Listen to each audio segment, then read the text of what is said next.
청와대는 북악산, 인왕산 등 자연 은폐물의 부실로 대통령의 유사시 생존성을 극대화하는 천혜의 지형에 자리 잡고 있었습니다. 그런데 후보자가 대통령실 용산 이전 주도했죠. 직경 255m 안에 대통령실, 국방장관, 합참의장 근무시설 함께 있습니다. 북한이 무수히 가지고 있는 재래식 탄도미사일 몇 발이면 대통령실, 국방부, 합참이 초퇴화될 수도 있습니다. 도대체 누가 이런 생각을 한 것입니까? 우리 군 역사의 가장 큰 오점으로 남아있는 하나회, 그 뒤로 뭐가 있었습니까? 알짜회, 그 다음 충암파, 용연파가 있습니다. 김영현 후보자 관계 있는 사람들 승승장구, 이제 하나의 계보를 형성하고 있습니다. 이 정도면 제2의 하나회입니다. 충암파가 용연파로 확대되었죠. 하도 인사에 개입해서 국방장관 위에 국방상관이라고 하지 않습니까? 후보자는 과거에 왜 당나라 군대가 되는가? 정치권의 인사개입, 줄 세우기로 군주의체계가 와해됐기 때문이다. 이런 말 했죠. 계엄 준비를 위해서 가장 충성스러운 사람을 주요 직위에 채워 넣었습니까? 아니면 그런 사람만 지금 계속 고르고 있죠. 최근 이준우 수방사령관, 각종군 특전사령관, 여인영 방첩사령관을 한남동 공간으로 불렀죠. 출입 기록을 남기지 않으려고 입구에서 경호처 직원의 안내로 불러들여서 무슨 얘기했습니까? 계엄 이야기 안 했습니까? 내란 예비 음모로 비칠 수 있음을 명심하십시오. 동의할 수 없습니다. 대부분이 사실이 아닌 것을 가지고 여러 가지 선동적인 말씀하시는데 이 자리는 선동하는 자리가 아니라 청문회, 그야말로 듣는 자리입니다. 이런 어떤 사실이 아닌 것을 가지고 거짓 선동하고 정치 선동하는 자리가 아니라고 생각합니다.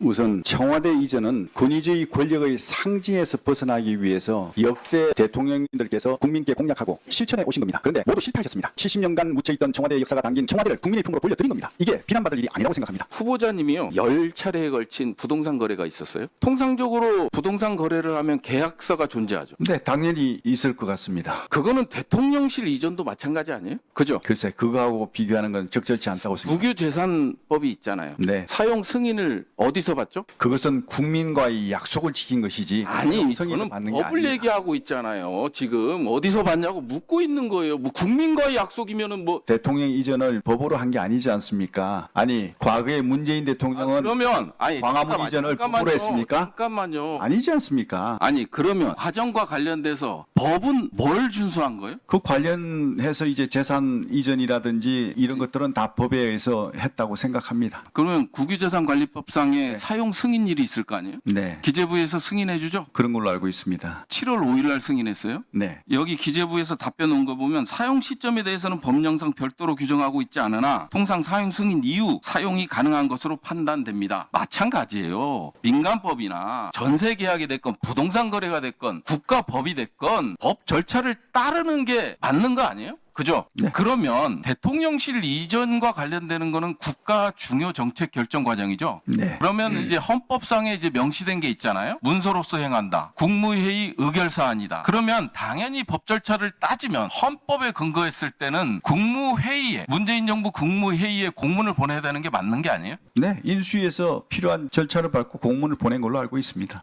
공문이 하나도 없다고 하잖아요. 왜 여기서 거짓말 말씀하십니까? 없는 게 아니라 못 보셨겠죠. 그거에 대해서 그 발언에 대해서 책임질 수 있어요? 당연히 책임집니다. 그러면 내놓으세요. 3월 20일 날부로 우리가 한다고 통보를 했지 않습니까? 그래서 국무회의 의결이 났어요. 국무회의 의결 요청을 해야 되는 거 아니에요? 제가 말씀드렸지 않습니까? 대통령실 이전은 국민과의 약속을 지키는 것이고 아니 국민과의 약속 그 이후에 하지 말라고 그 이후에 모든 법 절차는 아니잖아요. 지금 법을 위반한 걸 얘기하고 있어요. 헌법 82조를 위반하고 헌법 89조를 위반하고 국방 군사시설에 관한 법을 위반하고 국가재정법을 위반하고 국유재산관리법을 위반하고 지금 그 얘기를 하고 있는 거예요. 그중에 하나라도 법을 준수한 게 있냐고 여쭤보는 거예요. 자, 출입기록과 관련돼서 김영현 후보자 국방부 출입기록이에요. 2022년 3월 15일 날 김영현 후보자가 국방부로 출입했어요? 이때 혼자 왔어요? 아닙니다. 그때 이전 TF 의원들 같이 갔습니다. 그러면 국방부 출입기록을 요구하는데 우리 김용현 후보만 있어요. 이게 부대관리 훈령이나 정부청사 출입 보안 지침을 보면 손님이라고 기록을 해요? 아니 국방부 부대 그다음에 공무원 정부청사 출입 보안 지침을 보면 손님으로 기록해요? 본인이 손잡고 가면 손님이면 간첩도 들어갈 수 있는 거예요? 신원 확인하게끔 돼 있잖아요. 국방부 관리훈령 제84조에 따르면 같이 들어간 사람이 손님이야. 이게 국방이에요? 동의하지 않습니다. 와, 나 기가 차네 기가. 당시에 한남동 공간 출입 규정 자체가 백재권 교수하고 국방부 출입하셨다며요. 그러니까 제가 말씀드리지 않습니까? 당시에 한남동 출입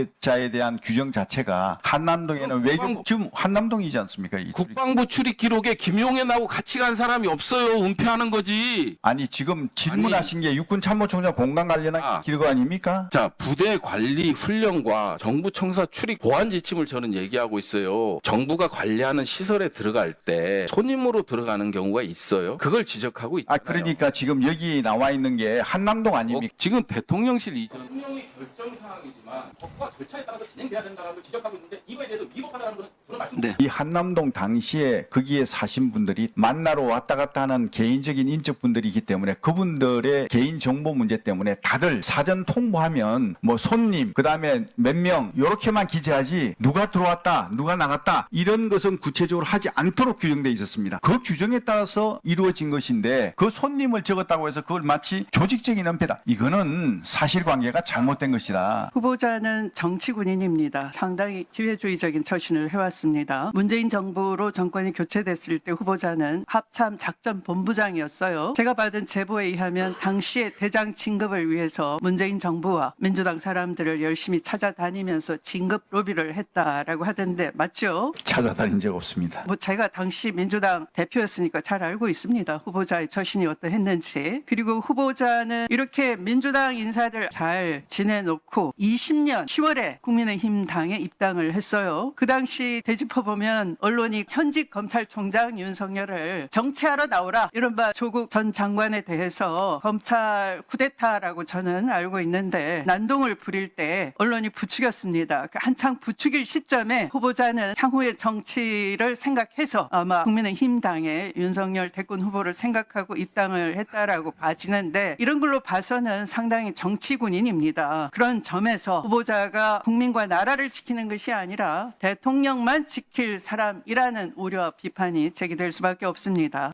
한간에는 계엄령 대비를 위한 친정체제를 구축 중이다. 그래서 후보자의 용도가 그것이다 라고 하는데 후보자를 중심으로 대통령실과 국방부, 방첩사, 수방사가 하나의 라인으로 구축될 수 있습니다. 방첩사라는 것은 군의 견제와 감시 기능, 특히 인사 조직에 대한 정보를 틀어지고 있죠. 조직의 부패와 권한 남용을 방지할 수 있는 사정 기능을 담당해야 되는데 이것이 대통령실, 국방부, 방첩사, 수방사로 일심동체가 된다면 군 내부의 견제와 균형이 무너지는 것이죠. 그래서 계엄령과 같은 헌정 질서를 교란할 수 있는 위험에 빠뜨릴 수 있다라는 점에서 후보자가 결단코 국방부 장관에 임명될 수 없는 핵심적인 이유다 이렇게 생각을 합니다. 윤석열 정권은 전두환 군부의 하나회처럼 김용현의 3대 군벌 형성이 되고 있다라는 말이 있습니다. 윤석열 정권에서 군내 실세로 통하는 후보자 김용현이 후보자의 학연 중앙고죠 6사구 그리고 근무연 6사 38기와 수방사를 중심으로 해서 이른바 김용현의 3대 군벌이 형성되고 있다라고 진단하고 있습니다. 그 유명한 중안파 6사 38기 전성시대 수방사파 이렇게 요약이 될 수 있습니다. 후보자는 하나회, 알자회, 만나회, 나눔회, 독사파 다 들어보셨죠? 이들은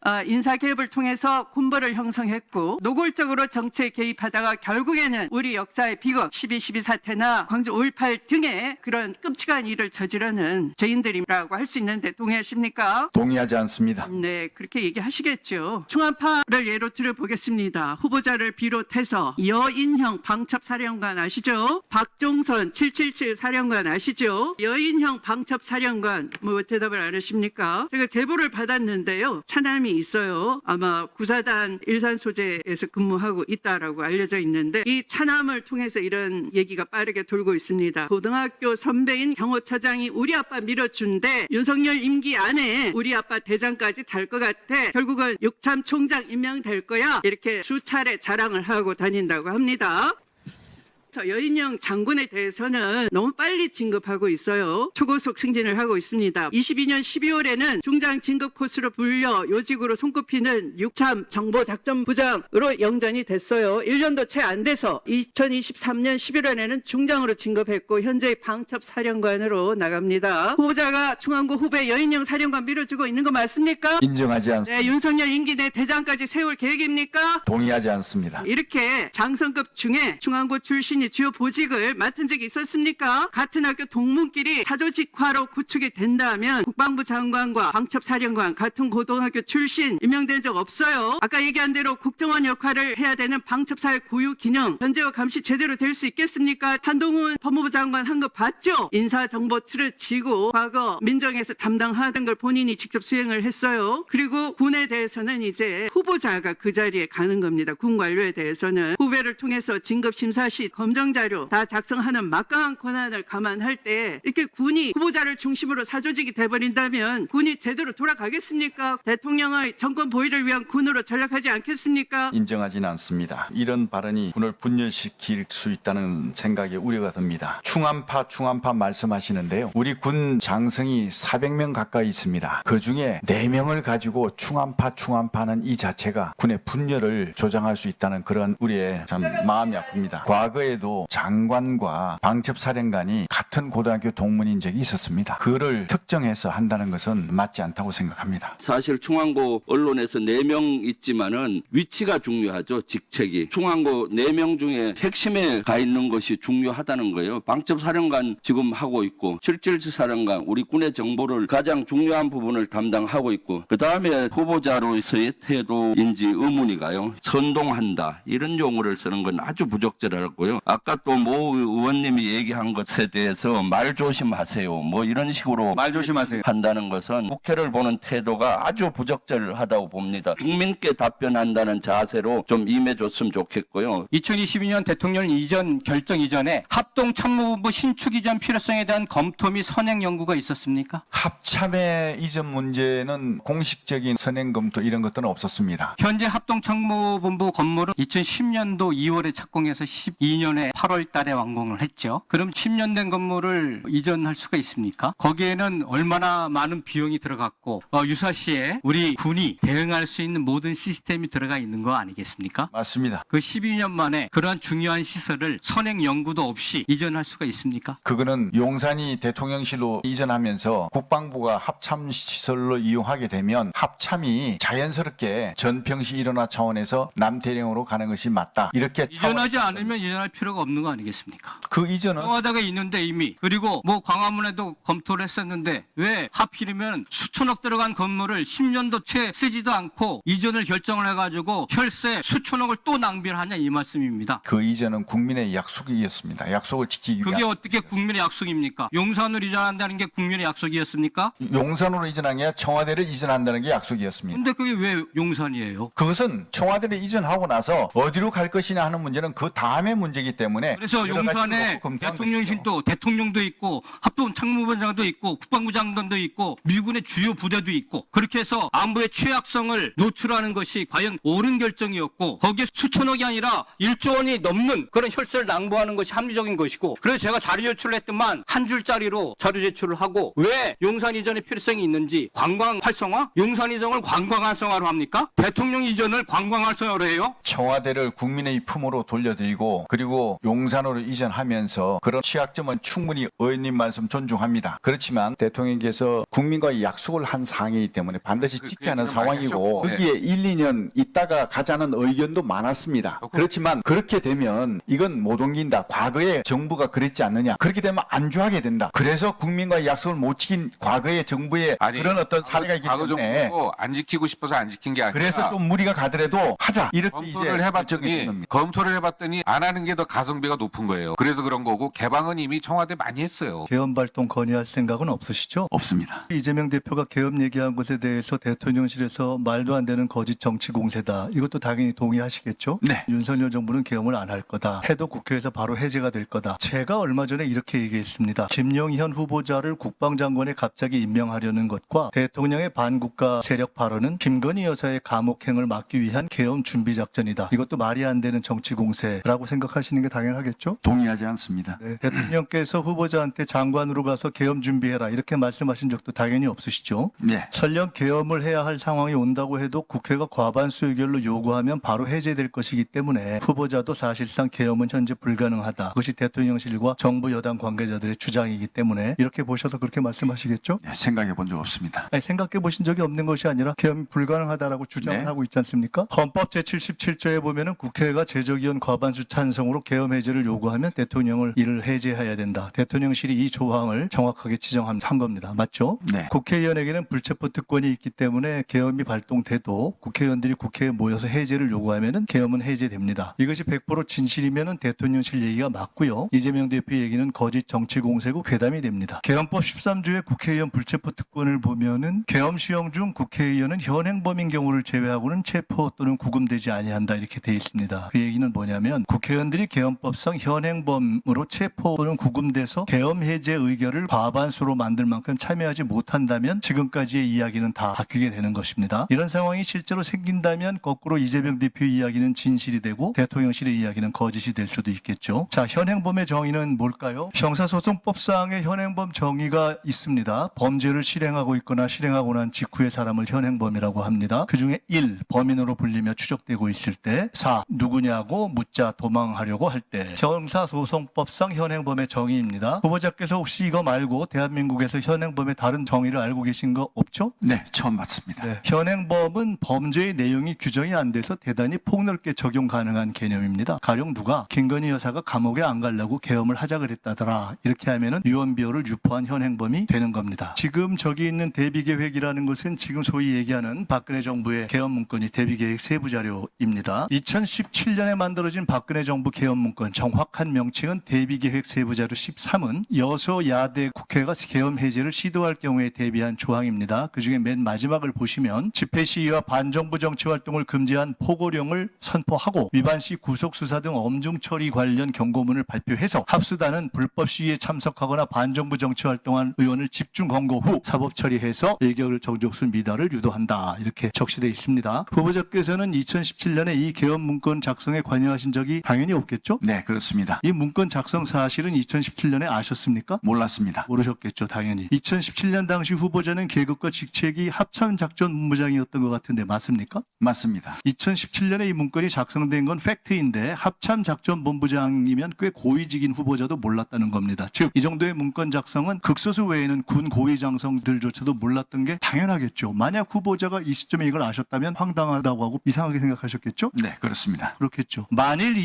시점에서 권력 어디선가 계엄 논의가 있어도 정부 여당과 군 관계자 대부분이 모르는 것이 2017년 후보자의 경우를 비추어봐도 당연히 정상이겠죠. 이 계엄 문건에 대해서 정부 여당 관계자들은 문재인 정부에서 요란하게 조사했지만 무죄가 났다 이렇게 이야기합니다. 자, 실제 내용을 보겠습니다. 추미애 전 대표가 민주당에서 계엄 문보를 제기했을 때 정부 여당이 지금처럼 아주 똑같이 펄쩍 뛰면서 부인했습니다. 결국 2017년 계엄 문건 작성은 사실이었습니다. 제가 당시 추미애 대표에게 제보했던 사람 중 하나입니다. 정부 여당이나 관계자들의 주장처럼 조현천 당시 기무사령관의 내란 예비 음모 혐의는 검찰에서 무혐의가 되었습니다. 왜? 문건은 작성되었지만 문건 작성만으로 실질적 내란 위험에 이른 것은 아니다. 이런 이유입니다. 그러나 조현천의 계엄 문건 작성 직권 남용은 현재 1심 재판 중이고 문건을 작성하고 은폐한 기우전과 소강원 당시 기무사 5처장과 610 부대장은 2심에서 유죄를 받았습니다. 모르시나요? 예, 제가 관심을 이렇게 못 중요한 거 군에서 쿠데타 계엄 음모가 있었던 건데 이거 모르시나요? 이런 거 다 모르나요? 이렇게 중요한 논의가 됐는데 몰라요?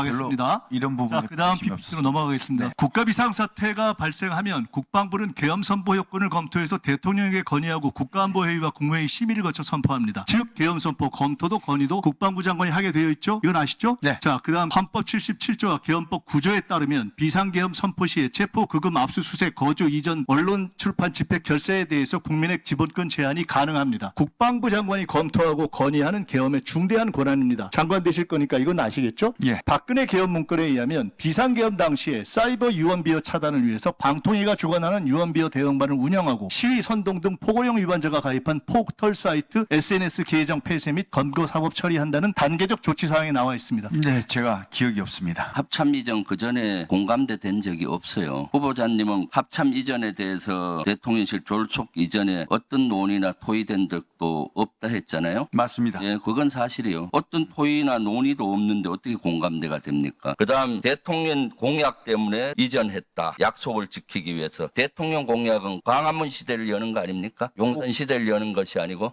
꼭 광화문에 국한돼 있지 않습니다. 아니죠. 그때 따져보세요. 강화문 시대 연대했어요. 그러면 이것은 대통령이 약속을 위반한 것인데 대통령 약속 때문에 갔다. 이것은 위증이라고 저는 보여집니다. 경호처장 당시에 입틀막 폭행을 인정 안 한다는 겁니까? 의원님 말씀 동의하지 않습니다. 아니 폭행을 인정하지 않는다는 당연합니다. 이 사항을 보게 되면은 명백히 폭행으로 보여요. 인정하지 않습니다. 폭행할 의도가 있었으면 저렇게 먼 거리에서 했겠습니까? 그럼 저 그거는 이해할 수 장면은 뭐 하고 있는 장면입니까? 당시 사건을 빨리 처리하라고. 그다음 용산 이전 약속 때문에 했다는데 약속 때문에 하더라도 시행간에는 법과 절차를 지켜야 되겠죠. 맞습니다. 그런데 법과 절차를 어긴 것이 너무나 많아요. 지금 경호처장님 쓰는 숙소가 어디입니까? 해병대 사령관 숙소를 쓰고 있죠. 예, 그렇습니다. 지금도 거기 쓰고 있나요? 네, 그렇습니다. 그 해병대 사령관 숙소는 용산 한남동 간저 지역에 있잖아요. 네. 거기인데 4월 25일 날 해병대 사령관이 이사를 갔는데 한 일주일 전 정도 18일 정도에 통보를 받았어요. 일주일 이내로 가라고. 누가 통보한지 아세요? 해병대 사령관한테 일주일 내로 집 비우라고? 확인하지 못했습니다. 해병대 전 사령관, 예비역 사령관, 아무 직책도 없는 사령관이 캠프에 있던 사령관, 이 사람이 먼저 전화를 했어요. 나가라고 일주일 내. 이것이 법과 절차에 맞는 거예요? 저는 그 사실을 확인하지 못하고 있습니다. 본인이 들어간 거잖아요. 그리고 일주일 이내에 집을 비우라. 이것은 법과 질서에 맞는 겁니까? 마치 쫓아내듯이 이렇게. 그 다음 대통령실 이전 하면서 국방부 건물을 뺏어서 들어가니까 국방부 일부 요원은 합참으로 들어가고 합참 일부 요원은 시설본부로 들어가고 또 일부는 방사청으로 기상청으로 밀려 집 뺏겨서 이렇게 5번이나 이렇게 되고 있어요. 그리고 구방사청은 있는 건물들은 다 폐건물을 리모델링해서 들어갔다가 업무 효율이 떨어지니까 다시 복귀했어요. 건물을 뺏어서 들어갔을 때 국방부 장병들, 간부들, 근무자들이 얼마나 분노하고 얼마나 허탈했는지 아십니까? 3월 14일 날 인수위에서 국방부 청사를 방문한 적 있죠? 예, 그렇습니다. 그때 후보자도 같이 가셨죠? 네. 그때 국방부 본관동을 비울 수 있는 계획을 수립하기를 요구했죠. 예, 장관하고 통화했습니다. 그리고 3월 20일 날 윤석열 대통령이 대통령실 이전, 국방부로의 이전을 발표했죠. 네. 4월 26일 날 문재인 대통령 정부에서 국무회의로 496억, 윤석열 대통령 당선자가 총 비용이라고 계상했던 496억 원에 대한 대통령실 이전 예산이 의결됐죠. 2차례에 걸쳐서. 예, 이 정도가 됐으면 대통령실 이전이 확정이 된 겁니다. 맞죠? 맞습니다. 대통령실 국방부로 이전하면 국방부는 다른 데로 옮겨야 되죠. 청와대나 국방부나 뭐 합참 건물이나 다 국유재산이죠. 네, 그렇습니다. 국유재산 중에 행정 목적에 쓰여진다는 재산으로 행정재산이라고 합니다. 이것이 이전하려면 뭔 절차를 밟아야 돼요? 혹시 아세요? 말씀 주시죠. 몰라요. 잘 모르시기 네. 때문에 공부를 많이 안 하고 오셨어요. 기재부의 사용 승인을 받아야 됩니다. 이 네. 사용 승인 절차 했습니까? 한 걸로 알고 있습니다. 언제 했습니까? 7월 달에 했죠. 7월. 네. 대통령의 발표 이후 한참 뒤에 이것이 국유재산법 위반이에요. 기재부의 국유재산 정책심의위원회를 열어서 필요한 이전인지 그 이전으로 인해서 국방부 합참이 연쇄적으로 이전해야 되는 것이 국가안보에 문제를 끼치지 않는지 편의상의 여러 가지 문제점이 있지 않은지를 다 고도로 심리한 뒤에 예산계획은 제대로 되어 있는지 당선자가 얘기한 496억 원이 적절한 계상에 의해서 만들어진 건지 이러한 심의 없이 졸속으로 이전 확정하고 그게 국유재산법 위반이에요. 징역 2년 이하 처벌됩니다. 윤석열 대통령이 당초 대통령 이전에 496억이면 된다 해서 문재인 정부에서 문재인 대통령이 국무회의 열어가지고 2차례 걸쳐가지고 의결했습니다. 웬걸 경호처 86억 원, 경찰 경호부대 57억 원. 윤석열 정부 들어서 초기에 아까 기재부 사용 승인도 받기 전에 초기에 다 예비비 의결 받았습니다. 추가 들어갔죠? 그래서 640억 원 들어갔습니다. 그런데 여기서 끝난 게 아니에요. 행안부, 경호처, 국방부 예산 전용이 있었어요. 예산 전용을 하려면 어떻게 해야 되느냐? 국가재정법상 이 예산에서 이 예산을 빼가지고 저쪽 예산으로 전용을 하려면 소위 말해서 사업간 유사성이 있어야 돼. 그런데 벼룩에 간을 빼듯이 공무원들 통근비, 경비단, 급식비 이거를 세상에 전용을 해가지고 대통령이 이전하는데 다 전용을 했어. 국가재정법 위반이에요. 세상에 빼먹어야지. 공무원들 통근비, 경비단에 군인들 급식 이렇게 전용을 해서 한 개 306억입니다. 946억 들었어. 윤석열 대통령 당선자가 496억 원이라고 했어요. 500억에 4억 모자랍니다. 500억이라는 기준이 우리나라 국가 예산을 쓰는 데 있어서 무슨 기준이 돼요? 후보자 아셔요 이런 거? 잘 모릅니다. 500억은 기재부 예타, 예산 타당성 심사를 받는 기준이 500억입니다. 500억을 넘기지 않으려고 496억 가짜로 엉터리 계상해가지고 그렇게 계상한 게 윤석열 정부의 대통령실 이전의 본질입니다. 청와대에 그대로 있었으면 이러한 예산이 필요가 없는 것이죠. 동의하지는 않습니다. 청와대 이전 관련해서 뭐 졸속 이전이니 예산 낭비니 법규 위반 이런 말씀을 자꾸 하시는데요. 청와대 이전한 때 이전 비용 이거 누가 승인을 했습니까? 문재인 정부가 승인해 준 겁니다. 그러면 승인을 안 해줬어야죠. 그럼 이사 안 했을 거 아닙니까? 승인 다 해주셔놓고 이렇게 말씀하시는 게 저는 이해가 가지 않습니다. 또 미국의 도감청 말씀하시는데요. 미국의 도감청 문제는 이미 대통령실에서 근거 없는 의혹 제기라고 명확히 입장을 밝혔습니다. 사실이 아닌 겁니다.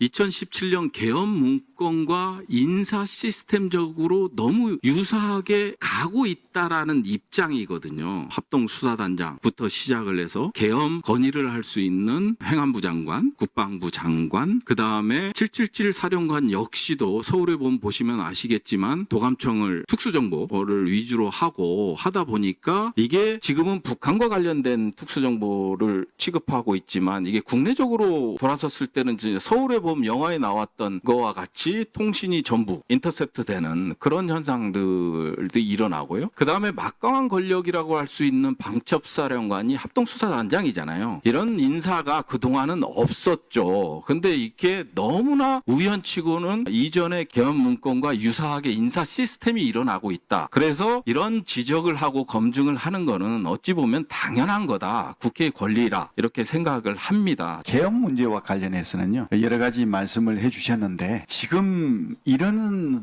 우리 대한민국의 상황에서 과연 계엄을 한다 그러면 어떤 국민이 과연 이게 용납을 하겠습니까? 그리고 우리 군에도 따르겠습니까? 저는 안 따를 것 같아요, 솔직히. 그래서 이런 계엄 문제는 지금 시대적으로 좀 안 맞다. 저는 그렇게 생각하거든요. 그래서 너무 우려 안 하셔도 될 것 같다 하는 생각을 말씀을 올립니다. 윤석열 정부는 국민들의 민주적인 선거로 선출된 거 아닙니까? 그런 정부에 대해서 불법적인 탄핵을 협박하고 계엄을 운운하는 것은 제2의 촛불을 선동하는 것이 아닌지 매우 의심스럽습니다. 황당무계한 정치 선동이자 극단적인 망상이라고 생각하는데 어떻게 생각하십니까? 아까도 가능하지 않다라고 말씀을 하셨죠. 네. 헌법 77조 조항을 들여다보나 민주당의 의석을 놓고 봐도 이게 말이 안 되는 일이지 않습니까? 그런데 민주당은 이런 구조를 뻔히 잘 알고 있으면서도 계속 우기면 국민들이 믿게 된다고 생각하는지 계속적으로 이걸 제시하면서 주장을 하고 있는데 이 모습은 국민들이 잘 판단하리라고 생각을 합니다. 사관생도의 언행은 언제나 공명정대하다. 사관생도는 부당한 이득을 취하지 않는다. 촛불혁명 당시에는 구체적으로 몇 사단이 어디에 위치해 있고 몇 사단이 어디를 방을 하고 이런 액션 플랜이 구체적으로 나와서 문제가 됐던 것이죠. 오늘 여야를 불문하고 계엄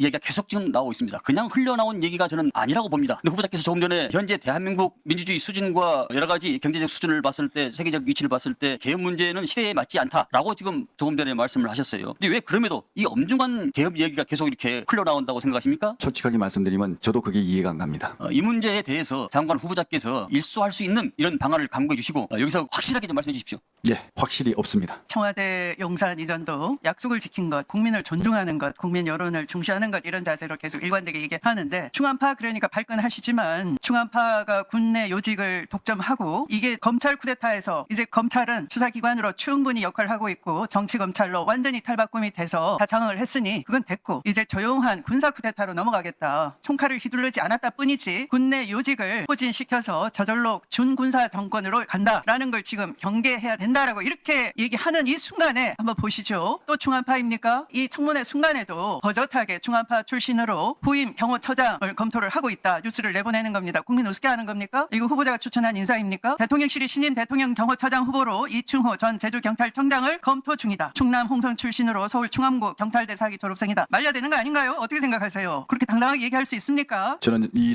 사건 상황과 관련해서 아직 알지 못하고 있습니다. 네, 알지 못한다고 하겠죠. 뭐 충암고가 맨날 모여서 누가 충암고 요직에 있는지 별 누가 달아야 되는지 맨날 얘기하는 거 아닙니까? 후보자는 송호종 씨 압니까? 언론에서 봤습니다. 아, 언론에서 봤어요. 네. 네. 멋쟁 해병 녹취록에 의하면 전직 경호처 사람들을 만나보니 임성근 사단장 구명의 배후가 김용현 경호처장이더라라는 증언이 나왔어요. 알고 계시나요? 네, 알고 있습니다. 제가 볼 때는 두 분은 모르지 않을 처지 같은데 왜냐하면 후보자는 수방사에 6차례 9년 넘게 근무하셨고 특히 이 청와대 내외각 경비하는데도 오랫동안 근무를 했어요. 그래서 상호 아는 처지 같은데요. 전혀 알지 못합니다. 일면 언론 보고 안다고요. 네, 그렇다고 칩시다. 자, 대통령 경로설이 있었던 7월 31일부터 국방부 조사본부 재검토를 지시한 8월 9일까지 국방장관하고도 7차례, 임기훈 국방비서관하고도 4차례 통화를 했어요. 이분들하고 도대체 경호 관련해서 논의할 게 뭐가 있습니까? 경호 관련 협조부처하고 통화를 한다면 모를까? 이거 윤석열 대통령이 통한 거 아닙니까? 그렇지 않습니다. 계엄에 대한 검토와 건의를 할 수 있는 국방부 장관 그리고 계엄사령관을 통제할 수 있는 국방부 장관 또는 대통령이 정상적 판단을 갖는 것이 얼마나 중요한가 하는 것을 좀 확인하겠습니다. 대통령과 그다음에 후보자의 정상 정상적 판단에 대해서 좀 물을게요. 군 통수권자인 윤석열 대통령의 민주적 소양, 법률가적 지성, 정상적 판단력을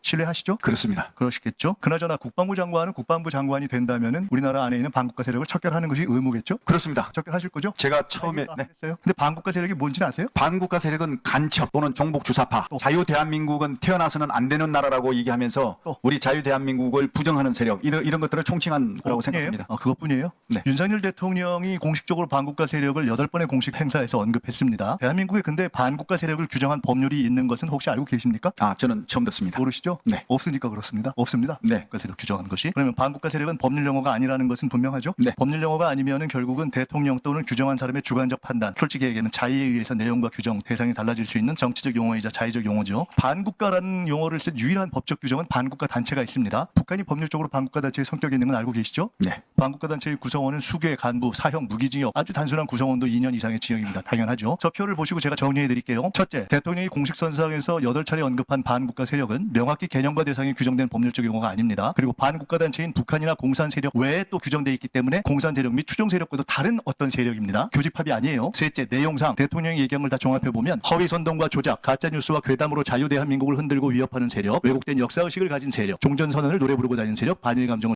선동하는 세력, 그리고 북한은 개전 초기부터 이런 세력을 활용할 것이다. 대통령을 신뢰하시니까 반국가 세력에 대한 대통령의 인식을 언급을 들었고 알고 계시고 공감하고 동의하시겠죠? 네. 자, 그러면 이런 반국가 세력이 개전 초기에 움직일 수 있기 때문에 이것을 척결하는 게 국방부 장관의 임무겠죠? 반국가 세력에 대해서 이 후보자가 참석하거나 배석한 회의에서 대통령과 함께 대통령이 보고를 받거나 하는 걸 본 적이나 또는 토의한 적이 있습니까? 없습니다. 오케이. 근데 그러면 대통령은 이런 법적 중요한 사항을 회의나 법적 규정 없이 얘기한 거네요. 종전선언을 얘기했던 문재인, 일본의 밀정이 대통령실에 있다고 왜곡된 역사인식을 피력한 이종찬, 이 정권이 독도지우기를 하고 있다고 가짜뉴스를 유포한 야당, 후쿠시마 오염수나 김건희 명분백 등에 대해서 유언비어를 퍼뜨린 일반 국민, 이 규정에 의하면 모두 반국가 세력에 들어갈 수가 있는 것 같은데 이런 반국가 세력의 설치면 계엄을 해서라도 때려잡는 것이 맞지 않습니까? 반국가 세력 척결 안 할 거예요? 이게 반국가 세력인지 아닌지는 판단을 해봐야 될 것 같습니다. 저기 어떻게 저 스피드 그리고 그 3m 떨어진 게 아니라 바로 1m 한 50cm예요. 저기 폭행이 아닙니까? 인정할 수 없습니다. 그럼 지시를 어떻게 저렇게 힘차게 지시합니까? 이렇게 손을 올려서 이렇게? 빠른 상황 조치를 독려한 과정입니다. 저걸 누가 빠른 상황 조치를 독려한다고 보겠습니까? 여기에 대해서 사과할 의향은 없습니까? 없습니다. 개헌과 관련해서 여당에서나 일부 대통령실에서 그것은 억측이다 뭐 등등 괴담이다 뭐 등등 이런 표현들을 하는데 사실 박근혜 정부 당시 개헌 문건에는 제적 가반수를 통과 안 되게 하기 위한 여러 가지 방안들이 있어요. 저 보면 알지만은 국회 임시회의 소집해 제적 가반수 찬성으로 계엄 해제 가결을 시도할 것이다. 정확히 사항을 본 거죠. 현 국회는 여소야대 정국으로 의결 정족수 충족이 되기 때문에 계엄 해제가 가능하다. 그때 사항이나 지금 사항이 비슷하죠. 당정 협의를 통해 국회의원을 설득 및 계엄 해제권 직권상정 원천 차단하고 또 하나의 방안은 국회의원을 대상으로 현행범으로 몰아서 사법 처리로 의결 정족수 미달을 유도하겠다. 어떻게 유도하느냐? 계엄사령부가 계엄령을 선포하면 집회 시위 이런 지침을 내립니다. 그래서 집회 시위 금지 및 반정부 정치활동 금지, 포고령을 선포하고 위반 시 구속수사 등 엄정 처리 경고문 발표 이렇게 하게 한다는 거죠. 사실 계엄령이 발동되면 당연히 야당이나 우리 시민들은 여기에 대해서 시위든 여러 가지 형태를 할 텐데 이런 포고령을 내려서 구속시키든가 구금시키든가 이러한 안들이 있기 때문에 여당에서 주장하는 가반 찬성 가능한데 왜 그러냐. 계엄 정도 하려면 이 정도 각오하고 하겠죠. 사실은 감옥 갈 각오를 해야 되는데 반면에 그렇기 때문에 감옥 안 가려면 이 정도 각오를 해야 되는 거고 지금이 비상식적이죠. 그러니까 계엄을 선포 건의하는 대상자가 행안부 장관하고 국방부 장관이잖아요. 네. 건의의 주체 두 분도 중앙고로 지금 채워진 것이고 시행의 핵심 키맨이 누굽니까? 국방부 장관하고 계엄사령관하고 합수본부장 아니겠습니까? 그렇잖아요. 뭐 군수내부도 있습니다. 그리고 저기 우측에 보면은 군수내부라고 하는데 계엄이 이런 것들이 비밀로 유지돼야 된다. 비밀이 누설되면은 시민에 의한 계엄군 진입 차단이 돼서 계엄 성패가 직결될 것이다. 핵심 인물은 여기 보면은 기무사령관, 합참의장, 육군총장은 이젠 해당이 없을 거예요. 합참차장이 포스터니까 뭐 특전사, 수방사 요 핵심이잖아요. 그렇기 때문에 국민적인 우려를 놓는 겁니다. 김용현 경호처장이 국방부 장관 임명되기 전에는 이런 의혹을 제기한 사람이 없어요. 제기한 당도 없고 지금 이런 것들이 건의의 주체, 실행의 주체 모두 다 특정 고등학교 또는 근무를 같이 했던 연 이런 거기 때문에 국민은 우려하고 옛날에 이와 같은 사례들이 있었기 때문에 우려하는 겁니다. 그러면 이런 것들을 받아들여야지 이것이 뭐 무슨 선동이니 이렇게 단어를 쓰는 것은 부적절하죠. 계엄 문제는 최소한 국민의 지지가 있어야 되고 군의 동의가 있어야 됩니다. 지금 자유대한민국 상황에서 이런 걸 지금 이 상황에서 계엄이 과연 통할 것인지 이것부터 생각하면 답이 나올 것 같습니다.